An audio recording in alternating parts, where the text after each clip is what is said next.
talk about money before it talks for you. Ooh. So this one's been a challenge for me personally. We grew up differently. We grew up way different. We grew up different. Yeah. My background growing up was middle class, maybe even upper middle class. Right. And I had just so much different experience than you in your upbringing. I grew up poor. And so no money. Things that I needed or wanted even were just readily available, and that created some expectations for me in the marriage. That's a nice way of putting it. Expectations. That's a nice way of putting it. They do all kinds of things.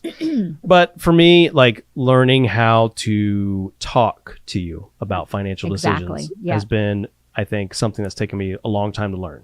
So I believe we're getting closer to the same page. I can't say that we always get on the same page, but mostly now I feel like we have done the work of figuring out how not to make the other person mad by purchasing things.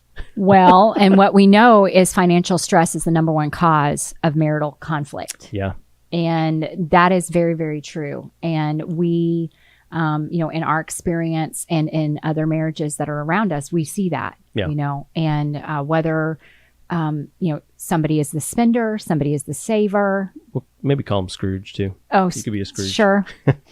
But, you come from different backgrounds and maybe you don't have the same beliefs as money. Yeah. You don't even have the same beliefs of how to spend your money. Right. And I think that's important as a married couple is to get clarity on that, like looking at a budget. Some people hate that word. Yeah. Budget. I'm happen to be one of those people, but it's necessary in order to make the Varan clan function. Yeah. And I didn't know that when we got married, I was going to be the one that would be in charge of paying all the bills. Right. Now you're making money, sure, but you have no idea what bills we're paying. You don't, you have the, yeah. And so all that responsibility was on my shoulders for years.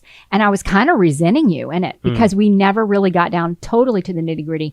I mean, yes, there's financial peace. I know there's lots of things that are out there, but I took financial peace and even went to a conference. And what did you do? I went to financial pieces, maybe. Yes. I never did financial peace. He did it. And so, we had just a very different understanding about finances, about prioritizing them. Right. And you were a little older when we got married too, so you had a little bit more life experience. Yeah. And higher credit score too. I was definitely a much higher credit score.